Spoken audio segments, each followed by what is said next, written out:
ODW gang, man, we back with another reaction. Today we got Tommy G inside of a SWAT and drug task force raid, man. Goddamn. Nah, I ain't watched Tommy G in a minute, man. Just came across it on my desk today. Nah, if you haven't already, that post notification bell, like, comment, subscribe. Without further ado, man, let's go and get into it.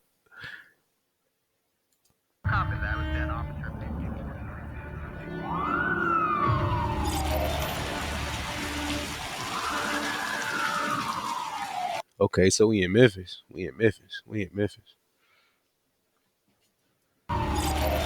Excuse how I sound too, man. I'm a little congested. I ain't even gonna lie. I'm sipping. I got some tea right here though. Took some multivitamins. I'll be good. I'll be straight, man. Make sure you're out there, man, taking care of your health. Health as well.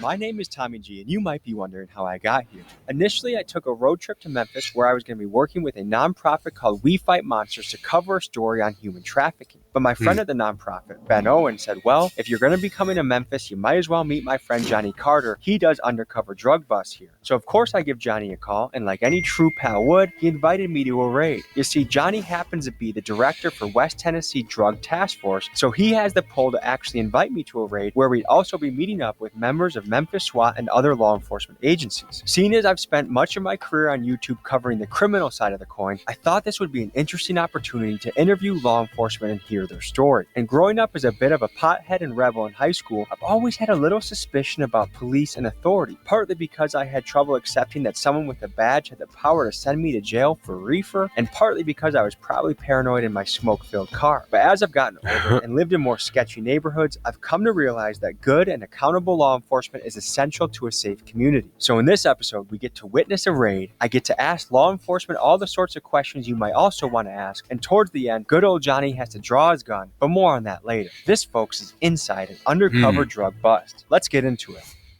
Let's go dive in. Hey, man, if you haven't already, in this part of the video, man, like, comment, subscribe, post notifications, get the update on the update. That update. Nah, nah, for real, them post notifications, man. I think I checked the stats, man. We got like 98 people not subscribed, man. That's watching it. Come on, man. Come on. What we doing? What we doing?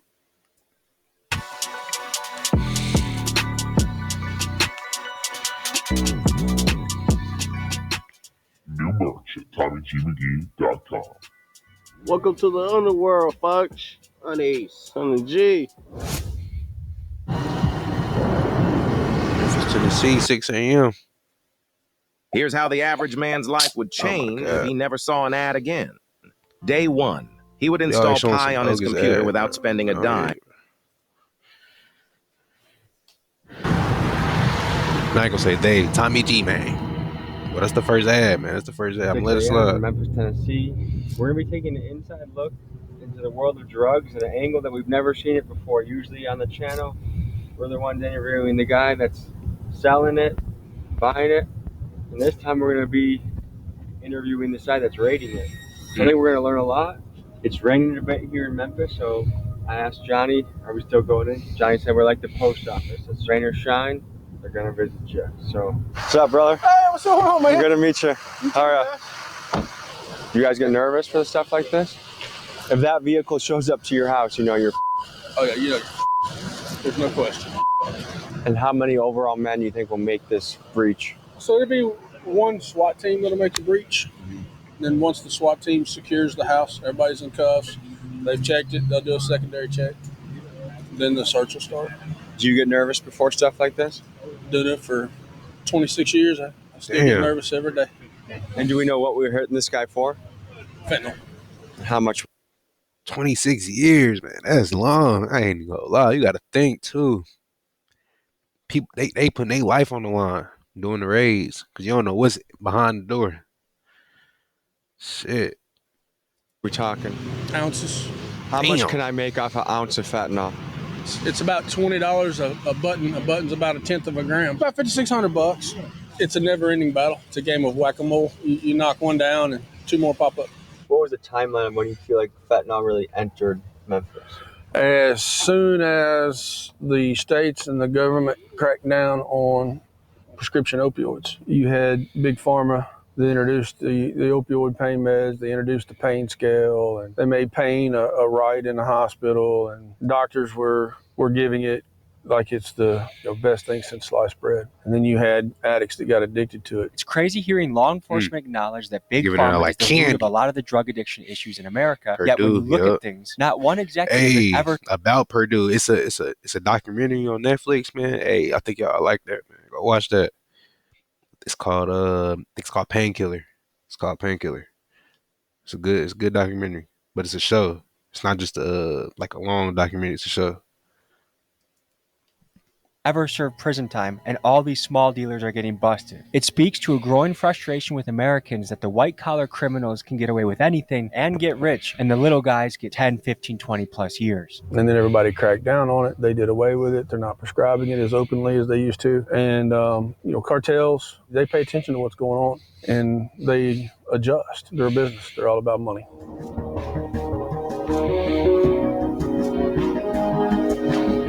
That's why they hopped in that lane of trafficking. I think that's big right now. Oh, yeah. Around how many men would you guess are going to be on this operation? Oh, geez. 30. So what we'll do is they'll go in and secure. They'll do their initial entry, the initial search. They'll get everybody that's out in the open secured in handcuffs, and then they'll do a secondary search for anybody that might be hiding.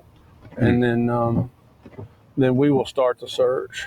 Before we see this raid, I wanted to get the scoop from someone who's been raided a few different times. This is Fila. He was a big Memphis drug dealer and OG back in the day, and this is his story.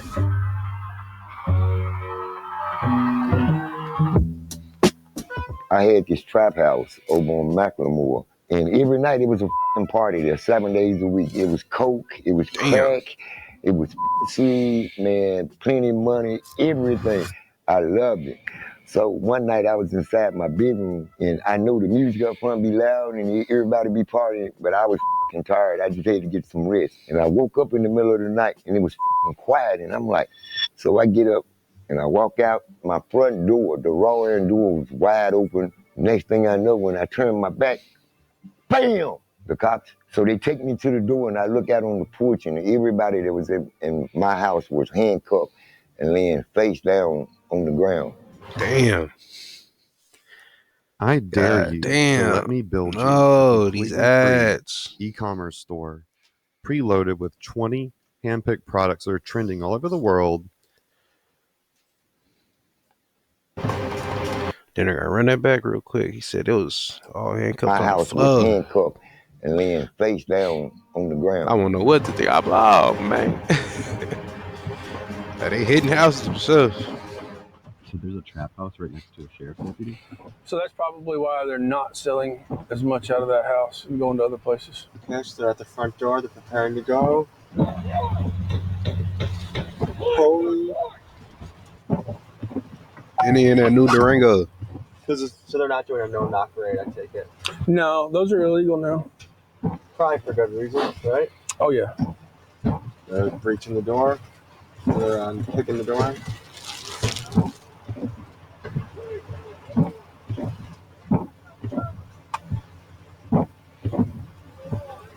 So he's not complying, or is he coming out? So I really don't know at this point. If there was going to be a shootout today, this is the moment when it would happen. For a tense minute, there was a standoff in which all guns were aimed at the house. Thankfully, the suspects decided to surrender peacefully, and after that, the SWAT team conducted their search. So this is actually a female that's our main target. What? Damn, can you imagine raining out? You woken up at 6:20. I would have threw some socks on or something. I would have threw some socks, some pants on or something. Shorty came out straight panties. What?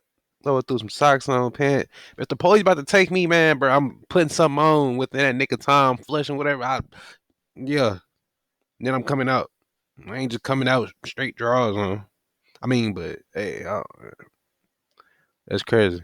Came So out this is no actually a pants and female. it's raining. That's our main target. Damn.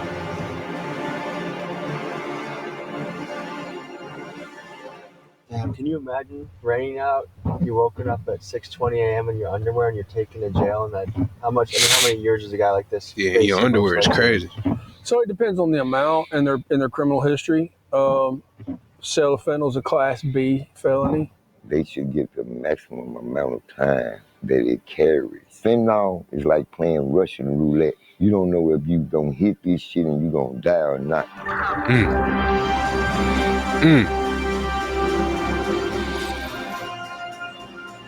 Hell, gang. Man, y'all don't be out here dibbling and dabbling in that shit, man. Be safe.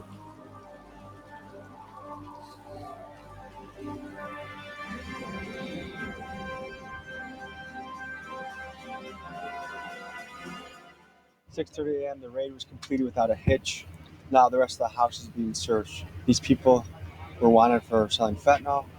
I guess we've been doing this job covering the underworld long enough that I can say I've never met anyone that I would consider evil. I meet people that make really bad decisions. But you gotta draw a line in the sand. Like, is someone that sells a large quantity of fentanyl, are they evil or just a good person making bad choices? Like, what level of sympathy or grace do you give to somebody like that?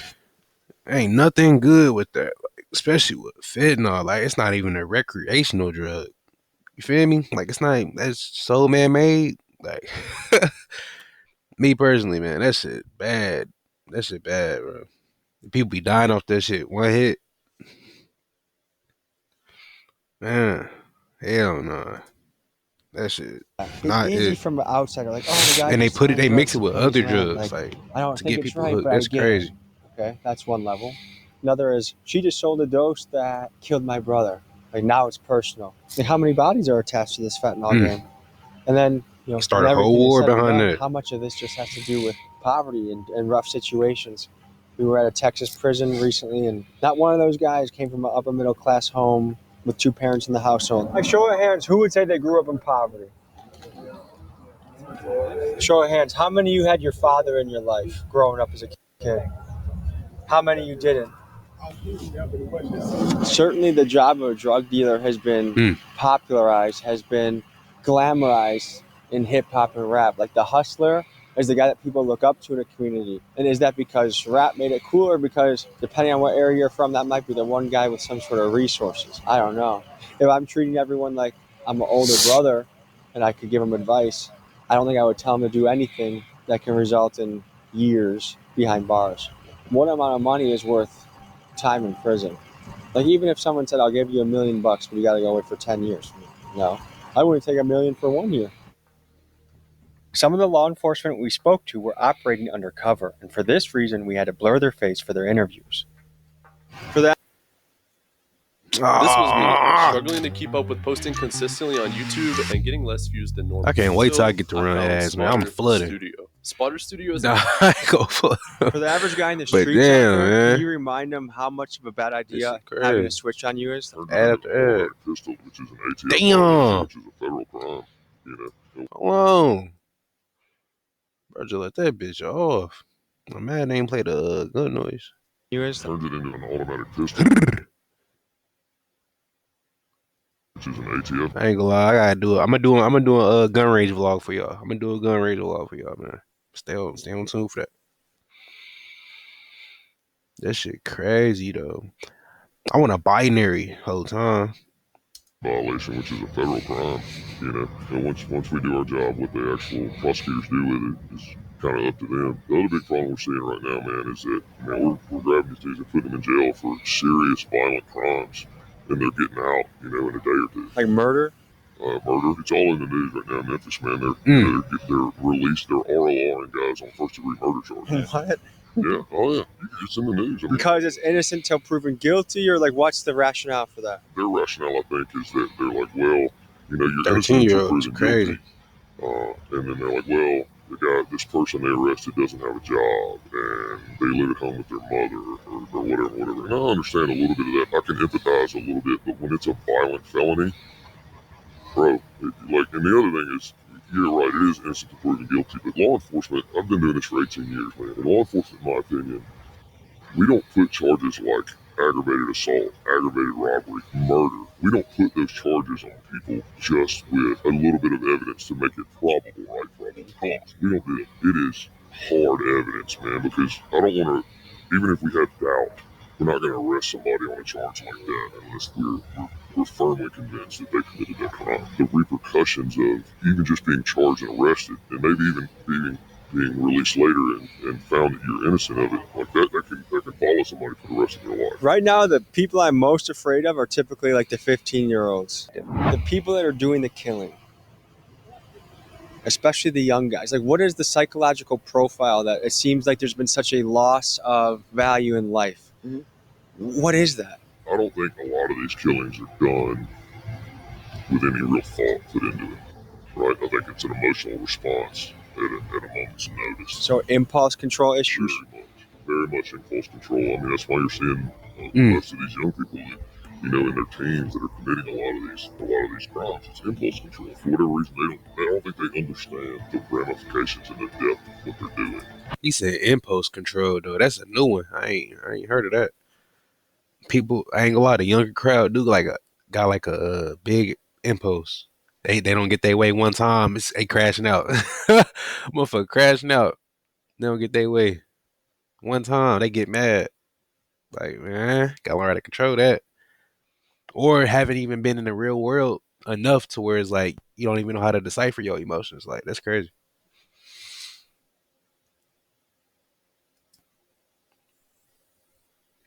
Do you think the killer is celebrated? Yeah,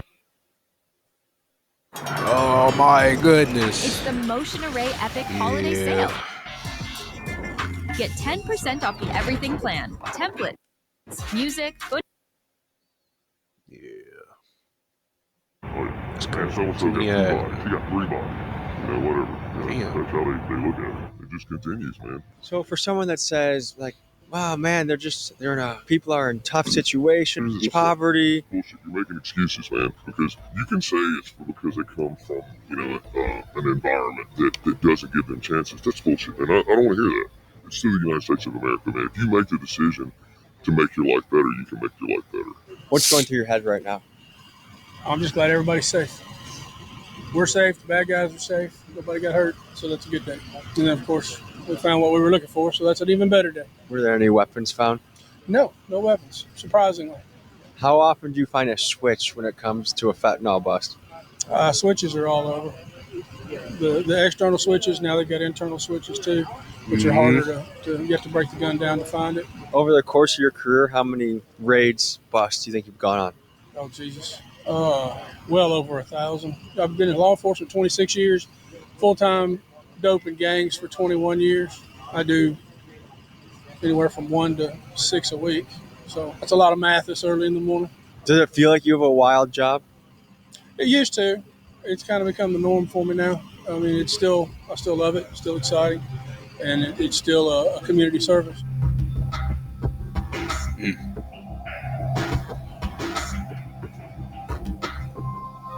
How rough is this immediate area that we're in right now? If it wasn't raining, we'd have done heard 10 gunshots. So rain almost helped the operation. What? I mean, yeah, because people put up. It's raining. Dang.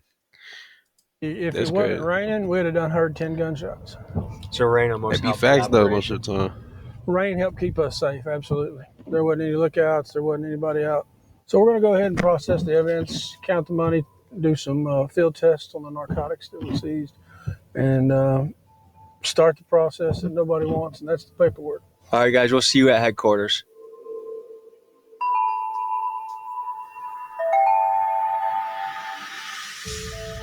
You've been doing this for 26 years. How are the last handful of years been different, or what have you noticed about these last handful of years? So back when interdiction first became a thing, back in the, I'd say the 90s, it was pretty much trunk loads. They throw it in the trunk and they take it wherever. So when you stop that car and you pop that trunk, or you look in that bag in the back seat, it was full of drugs. Nowadays, cartels have evolved. They hire people specifically to try to find ways to hide the drugs. Now, do Memphis gangs come in contact with the cartels? Sure. Yeah, absolutely. Do you think the Vice Lords, the Crips, the GDs, that they are doing in some way business with cartels? Sure, absolutely. Everybody is, if you think about it. I mean, even the end user is indirectly doing business with the cartel. How has the game changed in the last couple of years? Oh, it's constantly It's all evolving. circulating. I mean, every day you wake up, it's something new. It's a different way of hiding. It's a different way of selling. It's a different terminology. It's a different drug.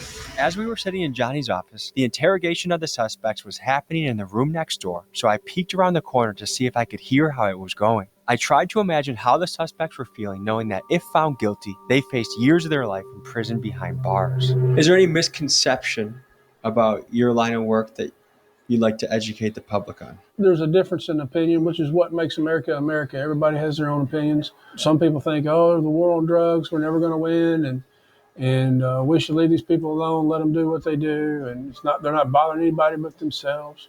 Some people think they ought to be locked up and the key thrown away for the rest of their life. Personally, I'm somewhere in the middle there. I think if we can help somebody and we can rehabilitate them, there are some people out there that probably need to be locked up and the key thrown away. And that's those evil people that I've stared in the face over the years. How long can these interrogations go for? Oh, I've had them go 30 seconds to 4 hours. When people are in the interrogation, that's a long time. I ain't gonna lie. 4 hours, like 4 hours of talking.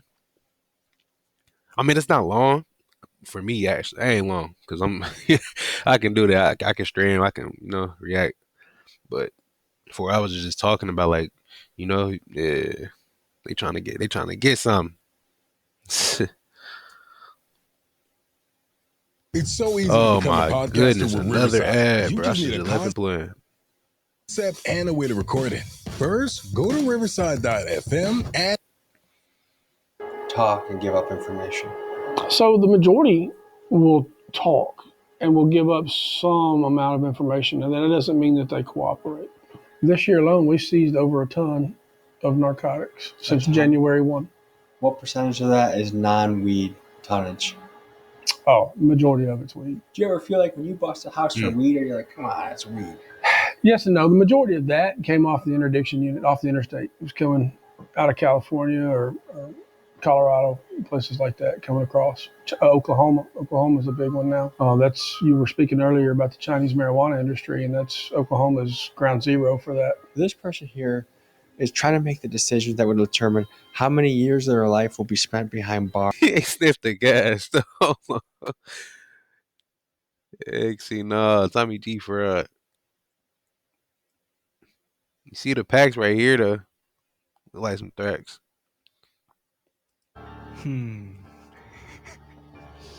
you ask them what the strain of this might be? Yeah, they didn't know. Is not any of that purple Urkel? No.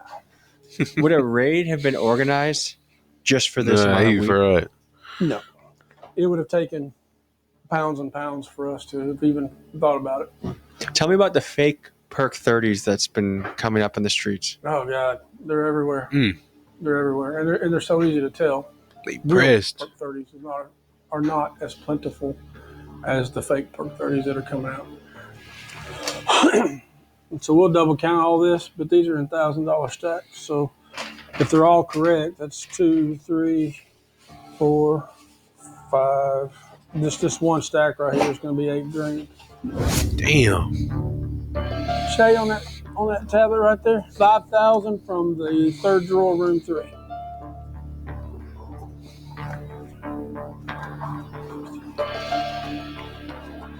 So there's another 1,300 from the bedroom drawer.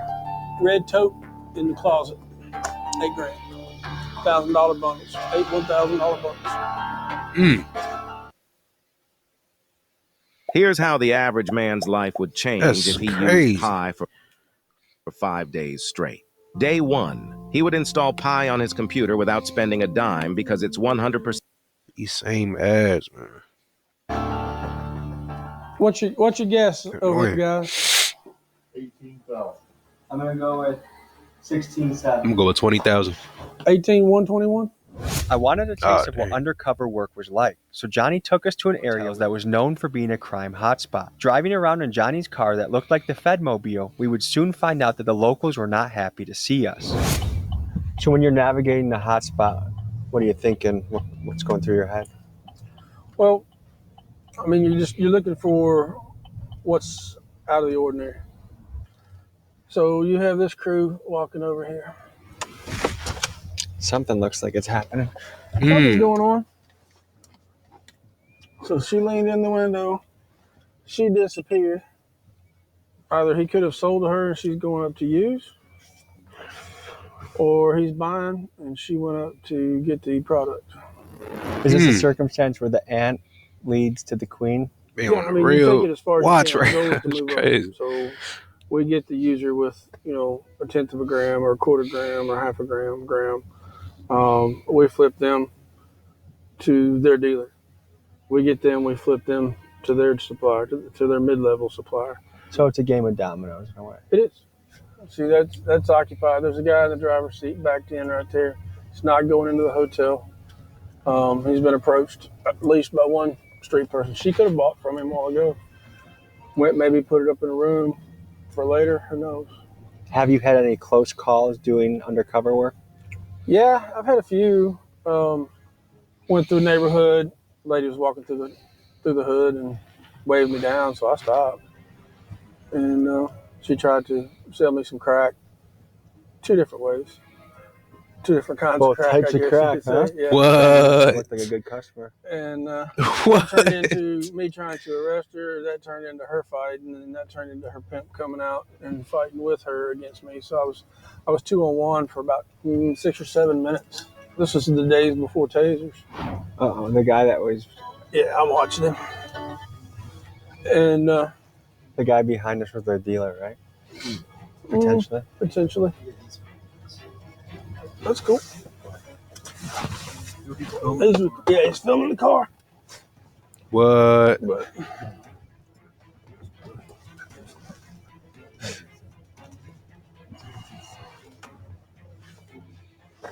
This sketchy potential criminal reverse Uno'd us. You see, instead of Johnny pursuing him, he began pursuing us in an aggressive manner. Folks, in the shadowy underworld, the laws of the jungle apply, and territory can be fought over fiercely, and apparently we were not welcome. What? He's still following him. What? Hold on. It's crazy. Hey, man, it get like that. Yo, we're telling them, recording them. Hey, this the Fed car right here. It's the swap box. He pulled out Glocky.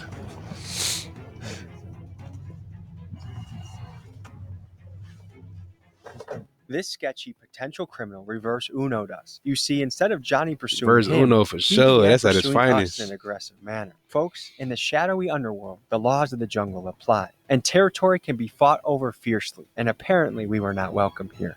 Oh, he's heating up. Oh, he'll be fine. He's trying to get up on the director of drug task force car. Yeah. Let's see if he follows me in here.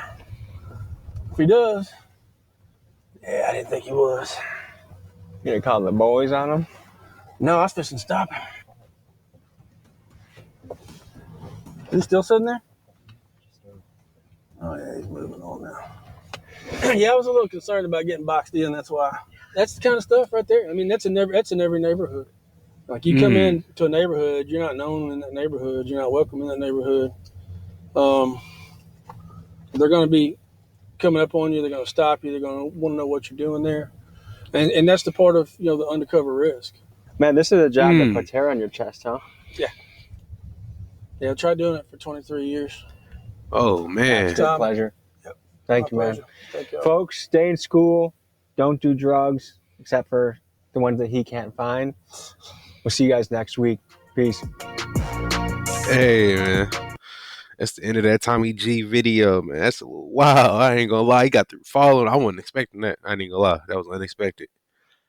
But yeah, man. If you haven't already, then post notification bells, like, comment, subscribe. I catch you on the next one, man. Gang.